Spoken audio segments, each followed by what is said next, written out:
Salut les gars. Salut. C'est Étienne. Et c'est Charles de musculationprisedemasse.com. Aujourd'hui, Étienne, qu'est-ce qu'on fait là? On va commencer. Gym ou Aujourd'hui, c'est une question. C'est une question. Question d'un membre. Tu le savais, Charles, en plus. Je faire de l'entertainment. Ça tombe bien parce que cette semaine, on a un sondage pour vous. On se demande si vous aimez ça quand on fait des blagues de même. C'est vrai, ça? Puis ou si vous êtes plus du genre, OK, laisse faire les jokes puis donne-moi l'information sur la musculation. Parce que nous autres, on trouve ça bien drôle, mais si on est les seuls à se trouver drôle, ben c'est pas bon. Non. Fait que dites-nous si vous aimez quand on fait des blagues puis qu'on tourne un peu autour du pot, dans le fond, ou si vous voulez qu'on coupe ça soit super sérieux, genre les nouvelles à Radio-Canada, puis que tac, on répond à question directe. Répondez là-dessus. Ça va être un oui ou un non en bas? Non, je pense que je vais les formuler du genre oui, j'aime ça quand vous faites des jokes. OK. Ou non, donnez-moi l'information directe, s'il vous plaît. OK. Ouais. Ben, anyway, c'est juste en bas ici, fait que ça. ça nous fait vraiment plaisir si vous répondez à notre sondage. Charles, il est facile à faire plaisir, là même. Oui, c'est ça. Hey, moi, je suis heureux toute la journée. Puis cette semaine, on a aussi un DVD spécial. En fait, un ensemble de 4 DVD qui vous montre 21 techniques avancées à utiliser pendant que vous faites vos séries pour faire forcer vos muscles plus puis prendre la masse plus rapidement. C'est des techniques que vous pouvez utiliser avec votre programme d'entraînement actuel, n'importe quel programme d'entraînement, pour que votre entraînement soit meilleur instantanément, puis prendre plus de masse musculaire. Puis l'information pour ça est en dessous de vidéo aussi. Absolument. Ces 21 méthodes d'entraînement-là, finalement, ça vous permet, là, vous pourriez avoir un programme présentement, là, puis changer de méthode là, toutes les 3 semaines, 1 mois, puis avoir un programme même avec les mêmes exercices là, qui ferait en sorte de vraiment choquer vos muscles d'une façon différente à chaque fois. Selon moi, là, ces méthodes-là, c'est ce qui fait la différence entre un entraîneur qui s'y connaît pas puis un entraîneur exceptionnel. Finalement, je pense que les meilleurs entraîneurs connaissent ces 21 méthodes-là. Ils sont très, très difficiles à trouver en passant. Nous autres, ça nous a pris des lectures puis des lectures pour en trouver 5-6 à droite puis à gauche puis réussir à rassembler toutes ces méthodes-là. Tout à fait. Je pense qu'un bon entraîneur va se préoccuper de la méthode d'exécution des séries. Il ne va pas juste vous dire « fais 3 séries 10 », mais il va vous dire « fais 3 séries 10 de cette façon-là ». C'est là, de cette façon-là dont on vous parle. On vous donne 21 façons dans les 4 DVD avec 3 exemples pour chaque. Bon. Une petite question aujourd'hui à répondre? Une question de Daniel de Sorel-Tracy. Daniel, 43 ans, membre avec nous. Merci, Daniel. Merci. Il s'entraîne en musculation depuis 3 ans et demi et occasionnellement depuis 20 ans, 5 pieds 9, 226 livres, 30 de gras. Daniel nous demande, si je mange trop de protéines, quel est l'effet sur mon corps? Oh, bon point. Bon point. On entend ça assez souvent. Il y a plusieurs personnes qui se posent la question. Bon, est-ce que mes reins, finalement, là, je vais passer le cap de la quarantaine, puis je vais avoir besoin d'être branché sur une machine parce que mes reins seront plus capables de filtrer les protéines. Ouais. Mais toi, qu'est-ce que tu en penses, Étienne? J'en pense que c'est non fondé. Ouais. Puis ça fait partie des genres de mythes qu'on entend de la communauté, je veux pas dire scientifique, granola, genre, mais je pense que je vais le dire. Ouais. Tu sais, comme le monde qui se connaissent pas tant que ça, mais qui nous disent que ça pourrait être dangereux pour notre santé de mettre prendre de la kératine ou suivre une diète riche en protéines. C'est pas dangereux, pantoute. C'est pas dangereux pantoute pour les gens en bonne santé, bien sûr, parce que c'est à vous qu'on parle, les gens qui sont en bonne santé. Si vous avez déjà une maladie au rein, puis que c'est contre-indiqué pour vous, votre docteur va vous l'avoir dit.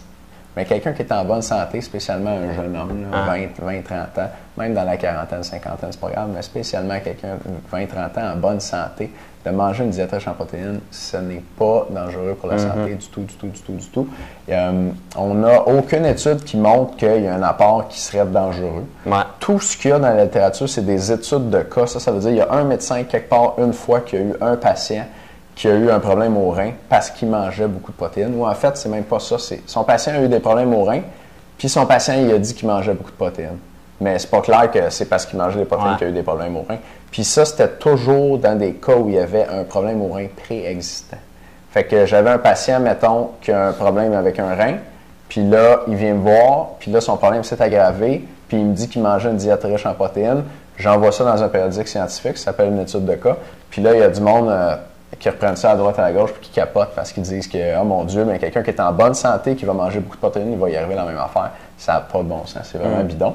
Puis, ce qu'on a de plus sérieux, c'est des études de simulation à partir de la capacité du foie et des reins de métaboliser les protéines. OK. Et puis, on connaît un petit peu le rythme auquel ces organes-là sont capables de travailler.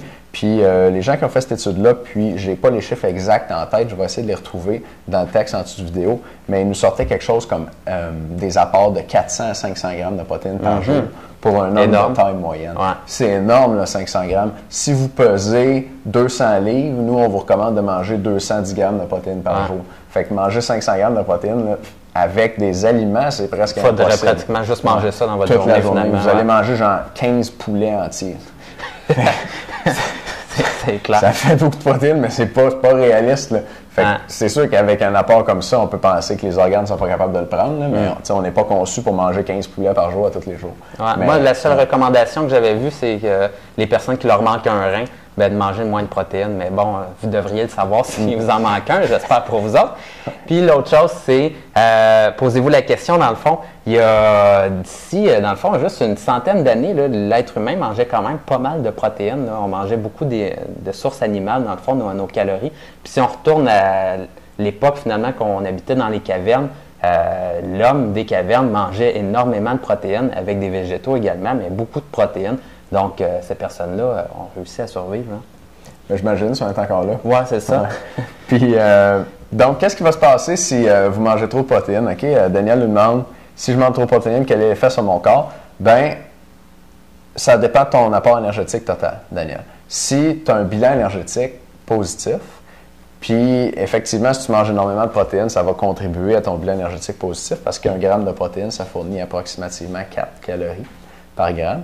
Fait que maintenant que tu manges 350 grammes de protéines par jour, bien, tu es déjà dans à peu près 1500 calories juste de tes protéines. Fait que si tu rajoutes ça à une alimentation de base variée en plus, bien là, tu vas peut-être avoir un apport énergétique de 3 000 à 4 000 calories. Puis ça, il y a des chances que ça te fasse prendre du poids. Et si tu as pris tout le poids que tu pouvais prendre en muscle, puis tu as encore un excédent, tu vas prendre du gras avec. Fait que c'est ça qui va se passer si tu manges trop de protéines, puis tu manges trop en général, ben tu vas stocker le surplus d'énergie en gras. Sinon, si ton bilan énergétique est neutre ou même négatif, ben les protéines vont t'aider en fait à maintenir ta masse musculaire. Donc, difficile de manger trop de protéines sur une diète à 2000 calories par jour. Parce que là, il y a une quantité totale de protéines qu'on peut manger. Il faut quand même se garder de la place pour manger des gras et des glucides. Fait que là, difficile de manger trop de protéines, en fait, sur un bilan énergétique négatif. Donc, en gros, pas de danger pour la santé. Et puis, potentiellement, prendre du gras si on mange trop de protéines.